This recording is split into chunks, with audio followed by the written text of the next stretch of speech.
Welcome to Now to Next with Jason Averbook, the space where today's changemakers and tomorrow's visionaries collide. I'm Jason Averbook, and every episode we promise to unpack the ideas, technologies, and bold moves shaping the world we're all stepping into.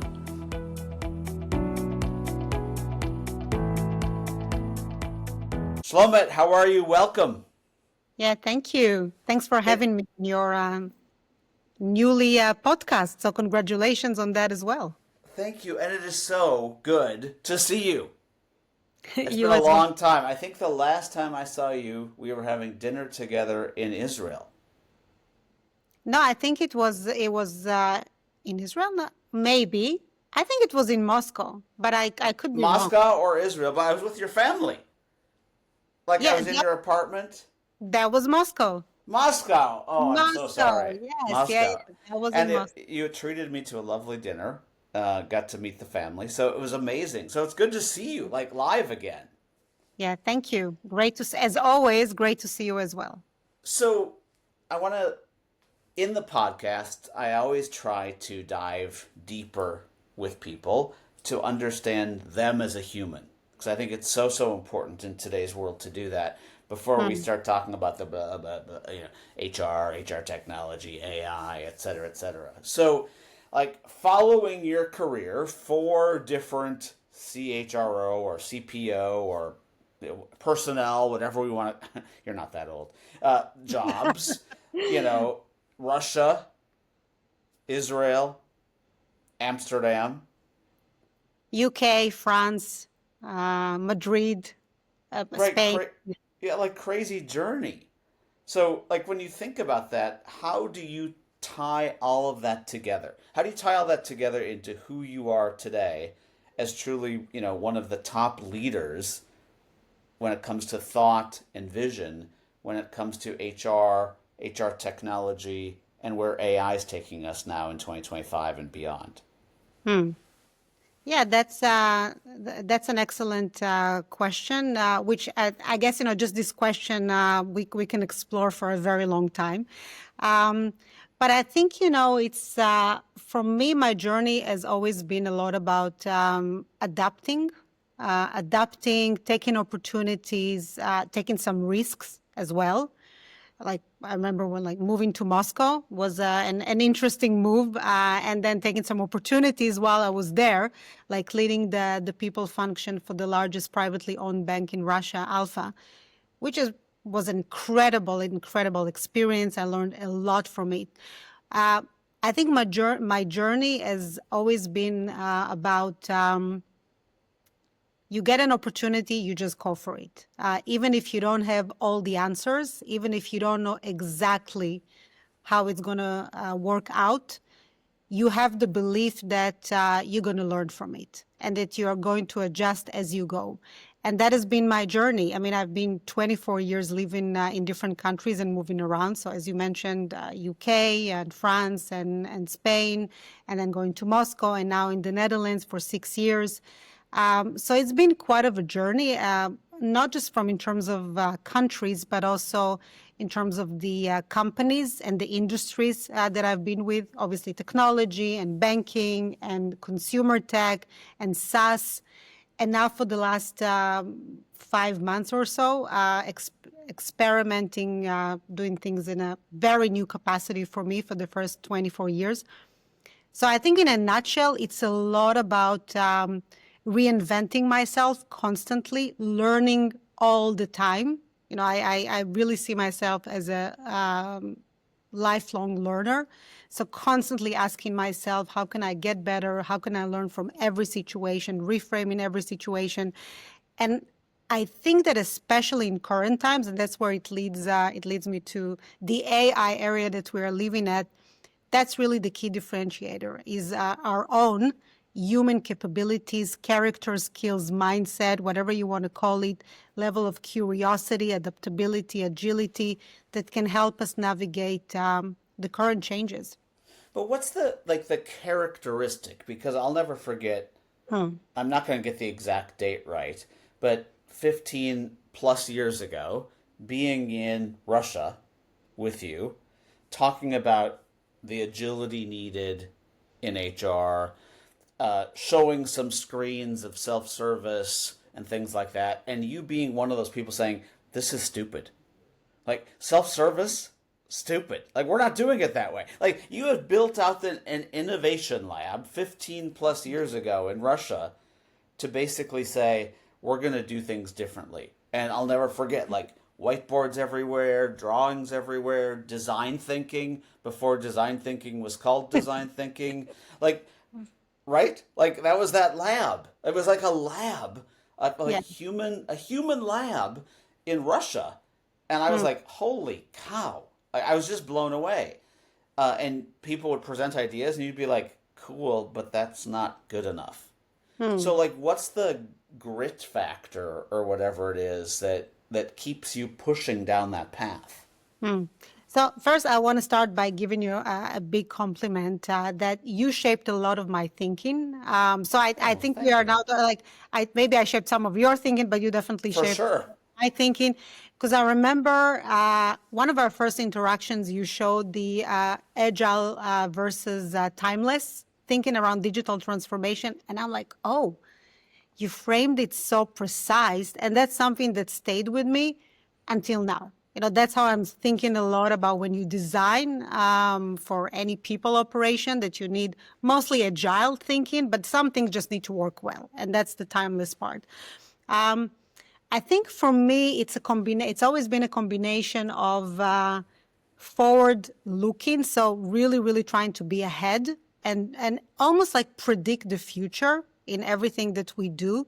It's like, what are the few steps ahead? So not just the now, solving for the current problem, but also thinking, okay, what will be needed in 3 to 5 years from now? So always starting with where the company is going, what is the vision, what is the strategy for the customers, what do we want to build from a product and service point of view, and then working backwards from that, what does it mean for the people aspect? And when you constantly in this, not just in the now plus in the future, it helps you to challenge, certain things and thinking like, okay, is that actually going to move the needle that down the line? Yeah, Shlomit, I have to put in a plug. That's why I called this now to next. Yes. Because that's what we're trying to do is we're trying to not just look at the now, but we're trying to Exactly. say, like, what's the next and how do I start to see around corners when it comes to things like that. And one of Um, the things that I remember you talking about was how HR needed a new OS or yes. operating system.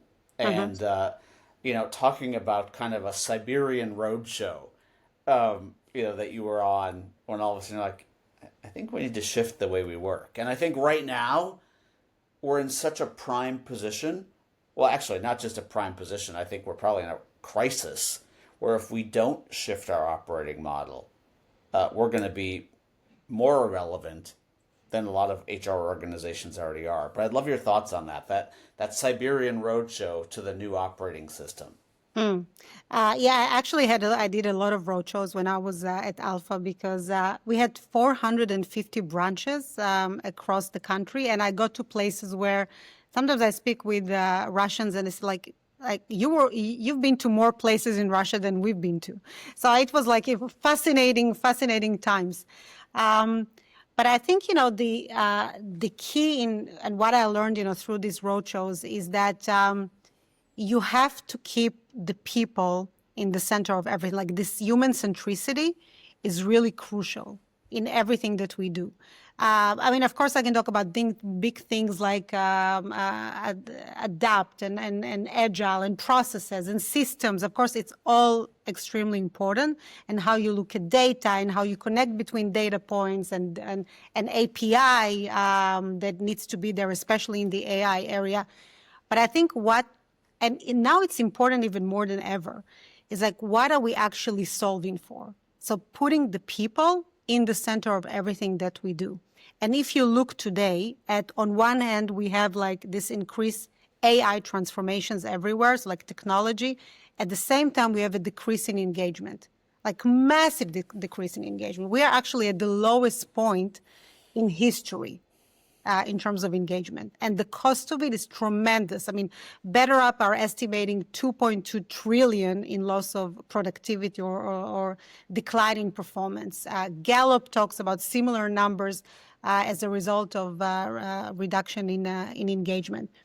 So the question is really, how do you design with the human in the center?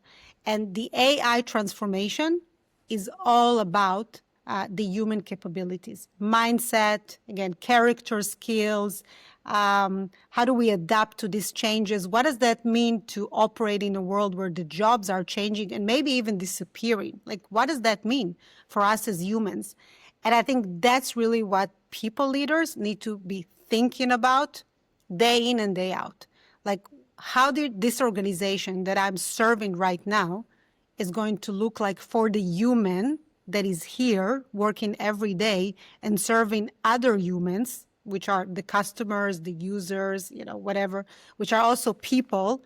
How do we put this people thinking and human centricity like in it's almost like a user design Yeah. thinking, but like in the center of everything that we do. And that requires not just different thinking, but sometimes redesigning all our processes and not thinking about it even as processes. No, right. I mean, I think of it as mindset, heart set, skill set, and tool set.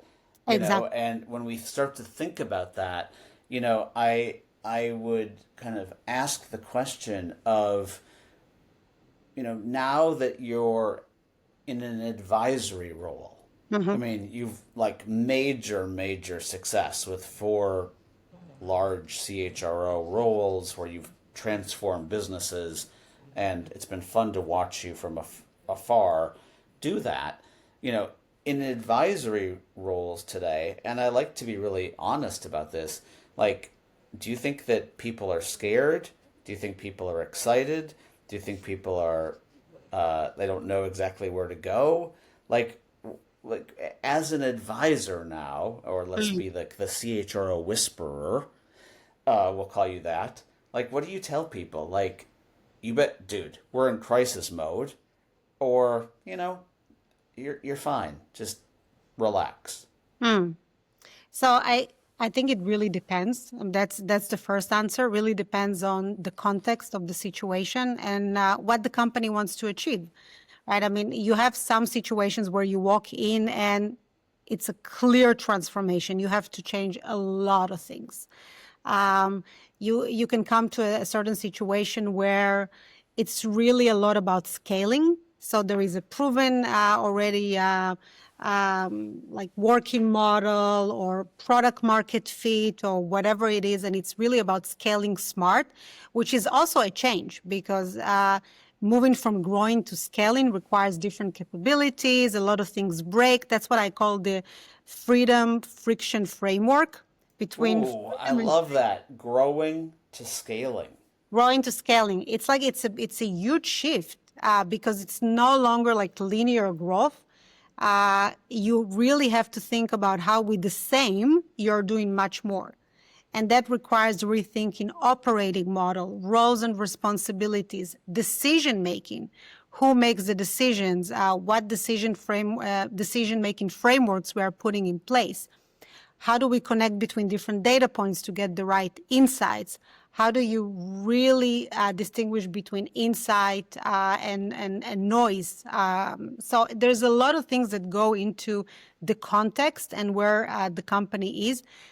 I think in whatever you do, there is always the human aspect of it, and always the question of how do you really make sure that you optimize or you think about the people who need to get the things done. And I think that's something that is really in common. So I would say that as an advisor, it's first really understanding the context, where the company is, what the company wants to achieve, and then in a very pragmatic way, and it's extremely important to say pragmatic, the word pragmatic, to put the right plan in place and sequence it also in the right order. So I don't like to date myself. I'm not going to date you. But let's just say you've been in this industry for more than 5 years. Yeah. That's safe to say, right? We don't have to say over 10. We don't have to say 20. We'll just say over 5. But Well, all of that being said, Like, how big of a moment is this? Because you know how we always say, oh, this is a big moment. Oh, this is a big moment. Oh, this is a big moment. And, True. we're about to talk about AI first. I got in a little bit of trouble last week when I said 70% of companies that exist today aren't going to be around in 10 years. Yeah. And I said that, and I truly believe it. But a bunch of people said, "Where's your data? Where's your data? Where's your data?" I'm like, I don't have data, but I'm watching companies either not do anything or treat this like, hey, let's put in a new cloud solution or things like that instead of really focusing on reinventing, resetting, and what does an AI first world look like, which is different than just a shift from client server to the cloud. Yeah. So, I guess, do you think that we're overhyping this? Or is this really that big of a change to operating system, operating model, and life or death as to whether your company is going to survive? Yeah. So I think you're absolutely right.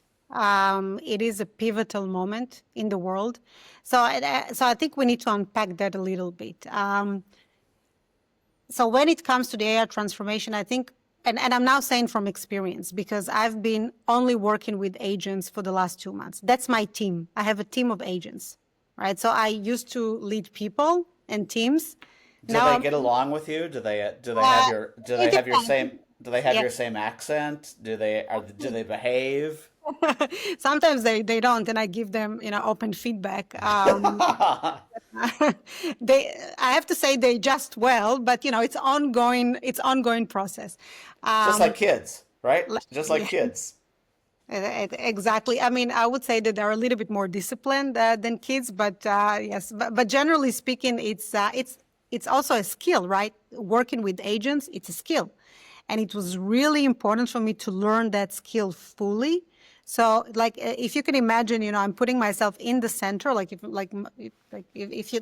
this is on a slide, right? Like I have my picture in the center, and I'm surrounded by AI agents for different use cases. So I can have one agent which is for presentation, and another agent for research, and another agent for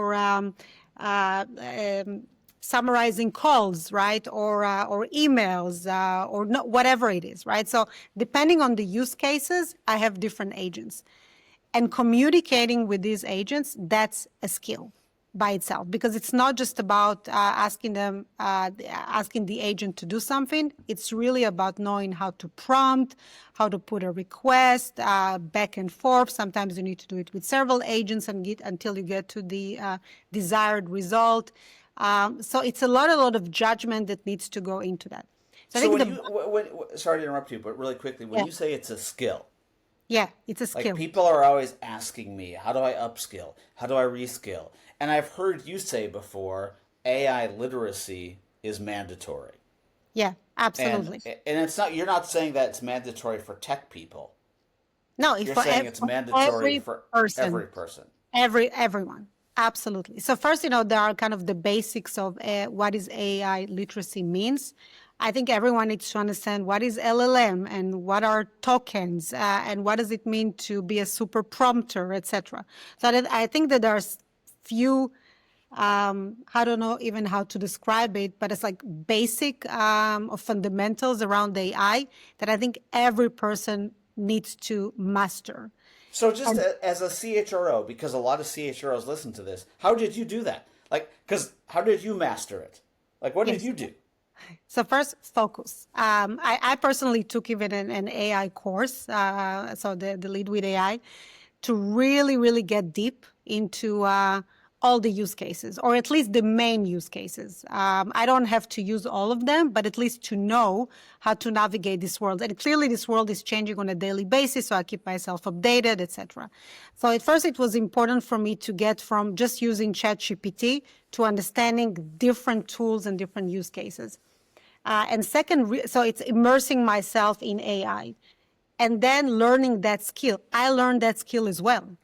I mean, so after 25 years of working in organization and as a chief people officer, I learned the skill of working with AI. So I can clearly see how this is changing. So I'm taking it from the personal to the global. fundamentally change the way I am operating. So now I'm thinking, if it changed the way I am operating, that means that definitely the world is changing. Now, in what way did it change also myself? I can perform better. I can be more precise. Yes, I need to know how to prompt, and that's like back and forth and back and forth. But now I can scale myself. Great. So if I can scale myself, now I understand why there are so many companies that can be so successful with only 50 people. With only 50 people or 20 people or whatever, you can do a lot. You can achieve a lot thanks to AI. And that's, I think, the fundamental change, is that companies today, even with one person or two or 10, or let's say they already achieved, I had a conversation with a CEO recently, who is a CEO of a company of 100 people. And he told me, he said, like, I don't need even 100 people. I'm not going to let people go, said, but I am now scaling with 100 people, and I don't need to add even one more headcount. And I'm doing really, really well. And I don't even have to raise any more capital. And I was thinking, wow, that's incredible. Because if you think about even all like the SaaS companies in the last years, they grew massively. I mean, of course, they had high valuation, they got funding, they really accelerated the number of people working for them. They hired a lot of people. Yeah, yeah. And today, you don't have to do it. So that's already fundamental shift. Now, it also has, of course, threat in it, because you're saying, okay, what about the big companies? What about the companies that already have a lot of jobs? And now you embed AI into the use cases, into the workflows, and suddenly, that cuts, in reality, it cuts 30%, 50%, maybe 100% of time spent before on processes that today AI can do much faster. So now there are two basically ways how things can evolve from this moment onwards. It's either jobs are going to change, meaning there's going to be some new jobs popping up that we don't know of today, or the reality is that jobs are going to disappear. And in both cases, we need to adapt and we need to adjust. So the world will need to adjust to these two scenarios. And I think the role of people leaders, I mean, CEOs, of course, but all leaders, is to be a little bit ahead of the game and to think about, okay, so what are these new jobs in my organization actually mean?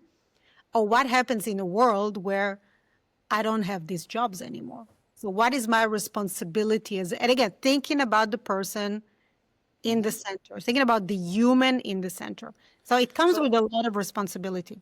So, Shlomit, one of the things that I think fascinating is that, when people, I mean, as an entrepreneur myself, people used to say, how big are you? And what was my first response? How many people I had? Like when people would say, how big are you? How many people do you have? Like that metric is probably changing or has changed, right? Or if not, it should change. Correct. Yeah, it's not relevant. I mean, it's not an indication of impact or value. And especially in a I love world, the way you said that. Yeah. especially in a world where you combine agents and humans. You have both. That's it. And both are making the impact and the value that you are delivering.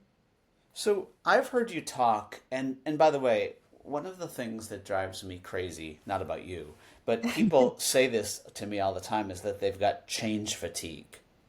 Yeah.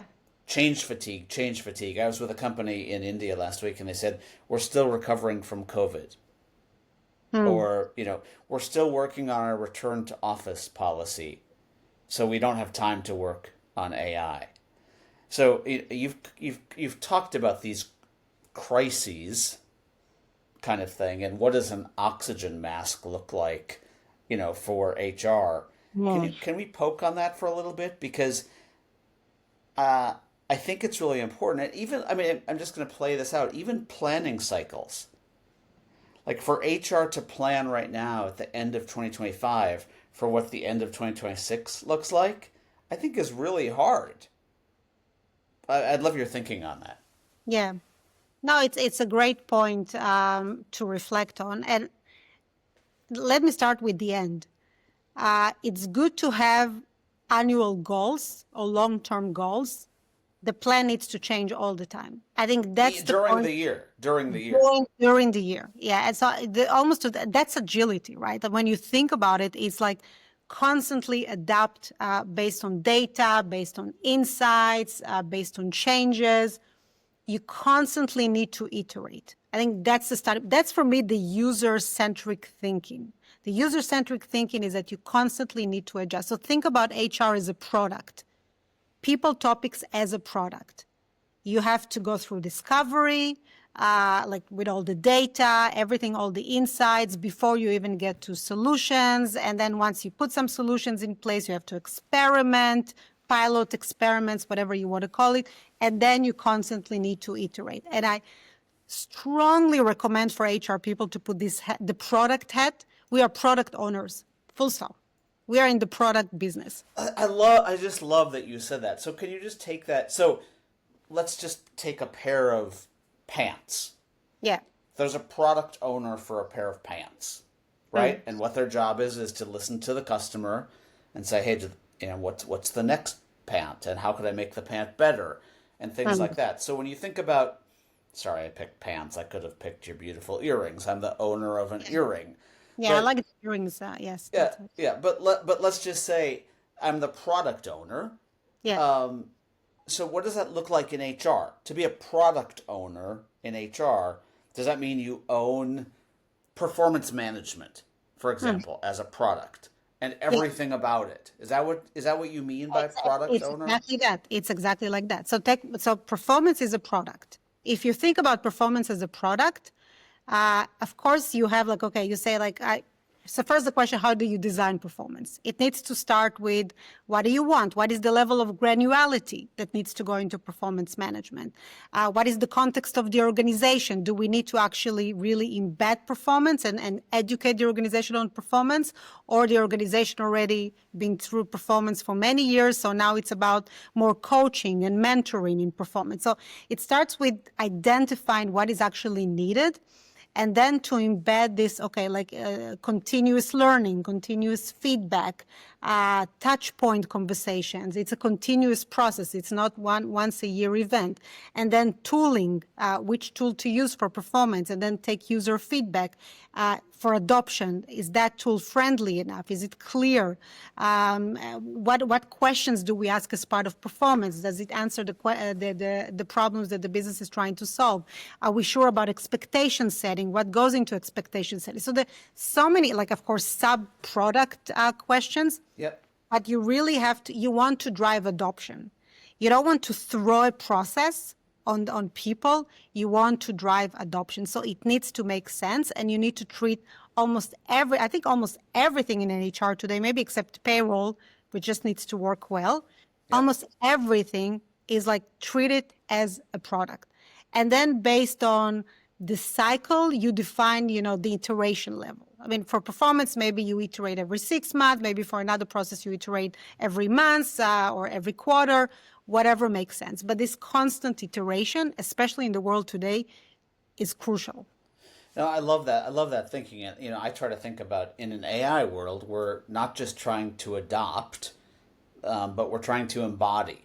How do we actually embody this concept? And you use a really interesting acronym that a lot of people may not be used to, the VUCA acronym, which ties to vision, clarity, understanding, and agility.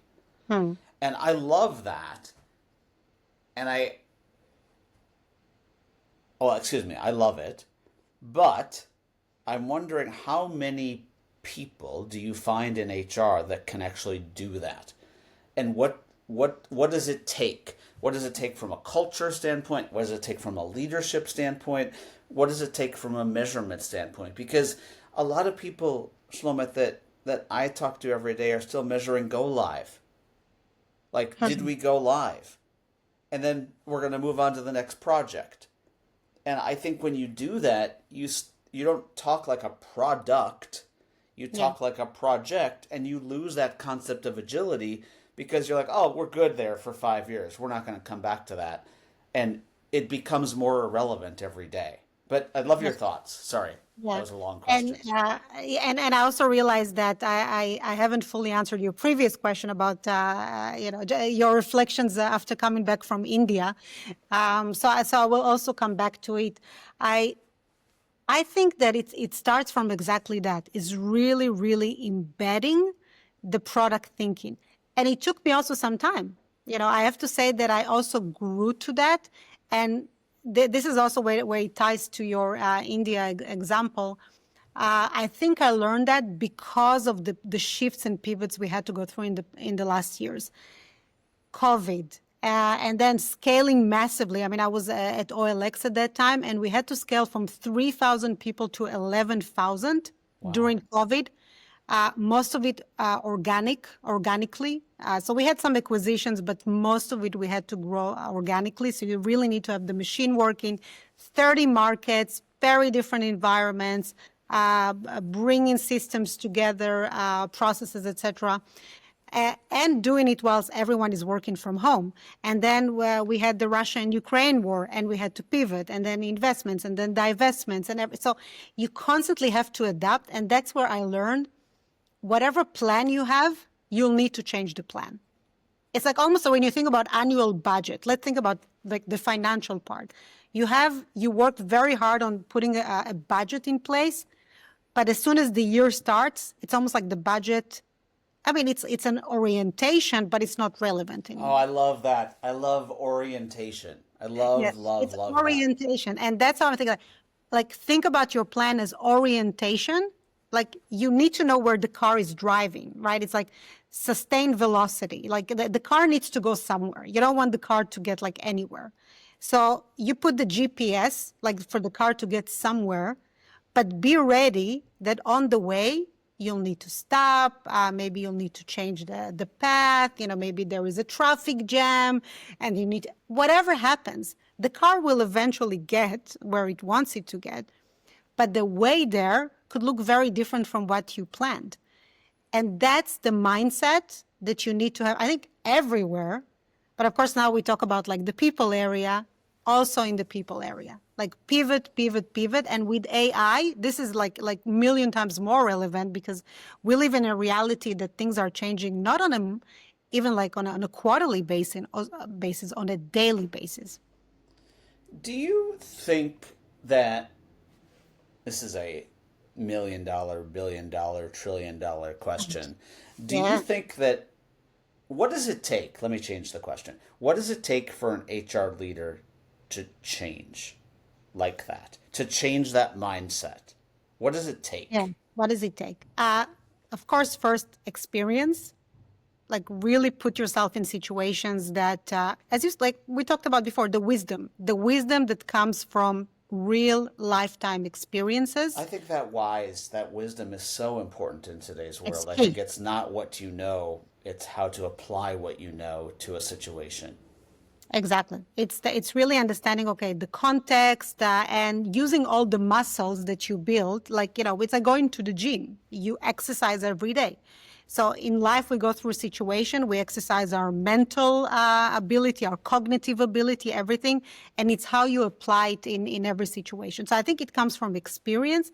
I think it comes from role modeling. It's like looking at the people who've done it.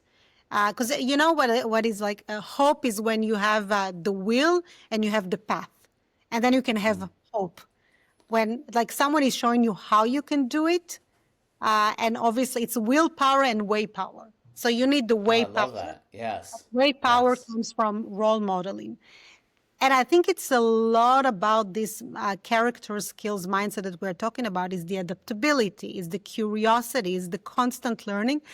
Even though I have experience, in life, I always I'm constantly learning. I always put myself in a situation that I don't know. I mostly don't know. That's always my starting point. And when I go, if that's my frame of mind, then it's always like, okay, what do I need to learn right now that is relevant? That's why I immerse myself very into the AI world, because I didn't assume that I know. Like I can think about it. Okay, it's like any transformation that I've done before. Yeah, I mean, there are some elements that are similar when you think about the digital transformation or agile transformation, whatever transformation. But there are so many other things that I'm discovering on a daily basis.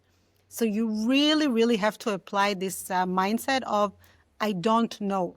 I'm not an expert. Forget about it. Expertise out the window. And I think that it's really, I mean, I don't know what your thoughts are on this, but like there's multiple days I get up and look in the mirror and I say, am I still relevant? Well, you And, clearly are reinventing yourself all the time. So, well, yeah, and that's not an age thing, even though that has something to do with it also. But I think that all of us have to ask ourselves that question: are we still relevant? And it kind of gets me into the next thing I want to ask you about because you've talked a lot about this concept of a digital twin. mm, Digital twin, and I think it's. I mean, there's so much talk about you're only going to have emotional relationships with machines, not people anymore. And I know that you're a mom, as a dad of two boys, I worry about loneliness, I worry about human interaction and things like this. So when you hear people say digital twin, what do you think of? Another Shlomit? What's the way to think about that as a leader? I mean, I don't know if we could have another of you, but if we did, is that the way we should think about it, or what? How do you think about that? yeah. Um, So I'm not against having digital twins for certain tasks or solving certain problems. It's great. I But do you tr- want a romantic relationship with a digital twin? no, I definitely don't want romantic, I don't wish for anyone to have a romantic I think this is where I constantly think like even in the era of AI, there are some things which are back to basics. Human connection. I think even like it's now important even more than ever. I would say if like, what is really important for leaders to keep in mind now, that you need to become even more human in the era of AI. And all the time think how AI can help us to become more human. It gives you more insight, it frees up more time to have a deeper relationship, etc. So I think we should not forget the essence of humanity, which are connections. And of course, AI is very intelligent, and that's great because it can really help us to solve big problems and to perform better as humans and for humanity to perform better. I think at the end, there is power in like having these conversations or sitting in a room with people and feeling the energy. It's like, what's happening in the brain. When we are with people in the room, it's the neural pathways that are like connecting. This is how we learn. We learn by observing other people, again, by role modeling.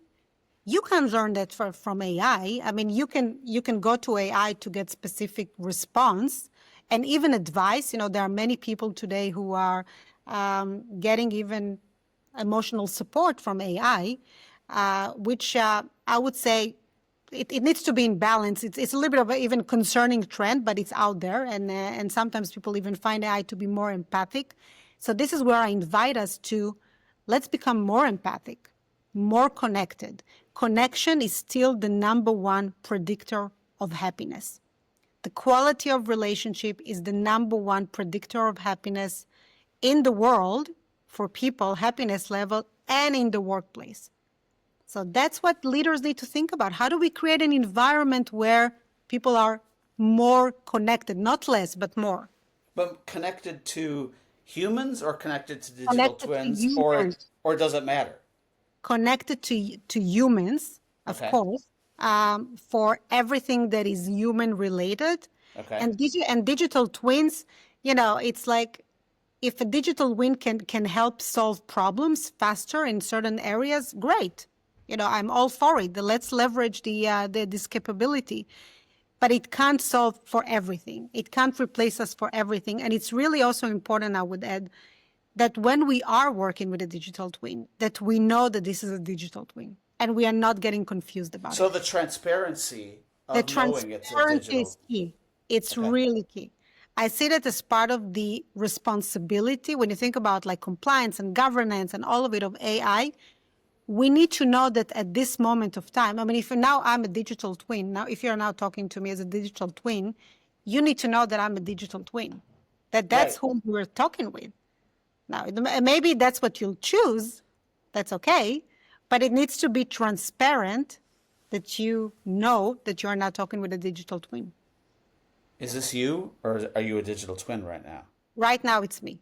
Okay, Yes. good. Maybe. So, No. so you being a leader of people for so long, what do you think of when you see all of these quotes that say 70 million jobs are going to go away, 100 million jobs are going to go away? Uh, all of this displacement. Hmm. Young people can't find jobs. So, like, I've gotten to the point, I'll just share you my take on this, is that Hmm. jobs have already changed, and they're Yeah. changing as we speak. Jobs are going to go away. And I think that the more we are open about that, the better. That doesn't necessarily mean employee IDs are going to go away. It doesn't mean the person's going to go away. But I think that the more we think that jobs aren't going to change, the more naive we're being. But I'd love your take on that discourse, because I think it's important to be honest with each other about this and look it in the eye and say, let's use this as a positive and let's ride that surf instead of try to protect us or protect people from AI. Yeah. Uh, I would start by saying I understand the anxiety. I understand the anxiety because this change is coming on top of a lot of unrest in the world. If you look at the geopolitical situation, everything that happens in the world now, it's a cause for concerns for young people and for everyone. So I can understand why there is unease about now this is another big thing that is coming that we need to deal with. So the world is not even that it's uncertain. I think it's unknown. There is a difference between uncertainty and unknown. When you Explain think of, that. Explain that, because I so like I'll that. give I you an like that. example, right? When you think about when the pandemic started, it wasn't uncertainty. It was unknown. Nobody knew how to navigate a pandemic. No one. We never done it before. I mean, at least not like in the modern history. We never done it before. So we had to invent the playbook as we went along. And to your example before, I mean, some companies are still figuring out hybrid working or return to office to this day, right? So the point is that it was like a big unknown that we all suddenly overnight had to navigate. It's exactly the same with AI. It's unknown. We don't know what's going to happen even in 6 months' time. We don't know. So I think that's the starting point, that we don't know. And that's a cause for a big anxiety and unrest. So that's number one. So I can understand it and I can relate to it. The second thing is that I absolutely agree with you. We have to acknowledge that jobs are changing. They are changing as we speak. And I'm going back to my previous example of the CEO of a company of 100 people that says, I don't even need the 100 people. I'm not going to let them go, but I definitely don't need to grow. Now, maybe like 3 years ago, he would be now at 500 people because he would grow with growth, more customers, more markets, more products on the platform. You need more product people, engineers, salespeople. He doesn't need it anymore because now he can do much more with AI. That's a shift. This is happening because this company is competing with other companies that grown massively and now need to transform. So these companies have a plus that they can move faster. So jobs are changing. And let's face it, if you look at the big companies, I mean, when you read about like what ServiceNow is doing and IBM, they're openly saying that they're letting people go. I don't want to say because of AI, Right. but AI, in a way, helped them to transform their operation in a way that cuts jobs. So let's be honest. Let's be real with people. It has an impact. It's changing the workplace. Now comes the question about what's next. Now, and this is where I'm going back to the two scenarios. It's either there's going to be new jobs coming in that we don't know of today, and some of them are changing as we speak. Yep. As you need to, like, you need more jobs that are apply judgment than analytical skills, for example. So maybe we'll see a rise in these jobs. And I think that what could also be the scenario is that there are going to be less jobs. It's as simple as that. There are going to be less jobs in the What? world. Gonna happen. Yes. Now, what humanity is going to do with that, that's a different question. And it's Unknown, right? unknown. It's unknown. A lot depends also on humanity. Let's not forget that. We are also pilots. We're not passengers. We are pilots in this process. Love that. I love, love, love, love, love, love. I'm going to steal that. Yeah. Yeah. Yeah. I, Please, it's yours. We are yeah. pilots. And it's also up to us to decide how we respond to the situation. It's like when you think about when something happens, the stress is not of the event. The stress comes from how do we respond to the event. And I think it's exactly the same with AI, is how we're going to respond to it. So do I think it's going to massively change the workplace? It's already changing the workplace as we speak. It's a fact of life. So I think we as leaders, we need to be real with people. We need to be honest, and we need to help people to navigate through this change by first and foremost recognizing that AI transformation is everything about the human and less about the digital aspect. I love that. I've kept you too long, so I'm going to summarize my last question into I love our conversation. yeah, I'm going to summarize our last question into something that I hope resonates with you, it resonates with me, and I hope will resonate with the listeners, which is if you're a CHRO, if you're an HR business partner, if you're a student, if you're thinking about going to college, if you're thinking about not going to college, which basically what I just described was a human. If you're a human and you had to say, what are one or two skills? What are one or two skills that you would say are most important to have going forward? What would that look like in your head? Hmm. And by the way, it could be what you talk to your kids about. Yeah, oh, absolutely. Um, First, I think is curiosity. You have to stay very curious about things. And what I mean by that is constantly be learning, like constantly. Never get to a point where I know it all. Does not exist. Because whatever By you, the way, I love curiosity, and I just sorry to interrupt you, but my son, yeah, who's 20, Ben, it's crazy. He's 20 now, right? Because yeah, like my oldest is 18. This is also yeah, crazy. Yeah. but like what he reads and what he talks to me about, like he is so innately curious, and I'm innately jealous because I think I'm kind of curious, but I don't know if I'm as curious as he is. So I love that you just said that because I think it's such an important skill or capability that I think a lot of people kind of like say, Skill. "Hey, my company's going to teach me that, so I don't need to be Ah, curious." I would say that like that's the one thing, or what you just said, that I would definitely never advise is always take things in your own hands. Like be in control again, be the pilot of your life. Constantly be learning. So never be in a position where I'll wait until something will happen or someone will give me some. No, it's just like you always need to stay curious, learn, be out there. Um, I think the second thing is that kind of related, but acceptance. And that's something that I talk also with my kids a lot about. There is like the three A's: acknowledgement, acceptance, and action.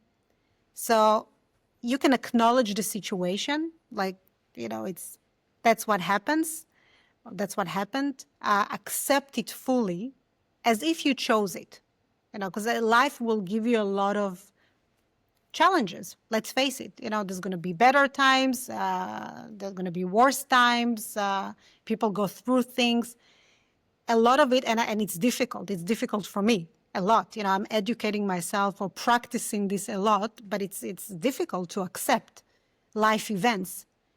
And then from a point of acceptance, you take action, whatever action you need to take in the moment. And that could be go and learn new skill or acquire new knowledge, or adapt, or whatever it is. But then you put things back in control. And I think a lot of people don't feel that they're in control when actually they're in control. So all the time think like, can I really accept the situation, whatever it is, as it is? And from that moment, from that point, take whatever action you decide. needs to be taken. So Oh my gosh, I love this. You and I have picked up our conversation where we left off 15 years ago, basically. you Like see, we can you just have, talk whenever. Yeah. yeah, you have beautiful frameworks. You have a beautiful mind. You're a beautiful human. So thank you Thank so you. much for being here. We'll make sure that we put how to get a hold of you, LinkedIn, et cetera, in the show notes so people know how to reach you. But I just have to say thank you for what you're doing for the industry. It as Thank it did 15 plus years ago, you gave me hope, and this conversation continues to give me hope. So thank you thank you so so much for much for what you having do. me, and you've been a huge inspiration for me. So thank you, Thank you. Jason. That's very, very sweet. Great talking to you, Shlomit. Take care. Yeah, thank you. That's a wrap on this episode of Now to Next. Time always goes so fast. I hope today's conversation sparked something new for you. An idea, a question, maybe a shift in how you see the road ahead. If you want to keep pushing from now to next, here's how we stay connected. Subscribe so you never miss the ideas shaping the future. Leave a review. Your feedback helps bring these conversations to even more future-minded leaders. Share this episode. Share with someone who's ready to create change alongside you. Join me beyond the mic. Follow me on Substack, a great resource. X at Jason Averbook, and LinkedIn, my name, Jason Averbook, for sneak peeks of upcoming guests as well as behind the scenes insights that I hope help you in your day and your life job. Thanks for listening, and remember, don't just watch the future happen. Step in, shape it, and lead it from now to next.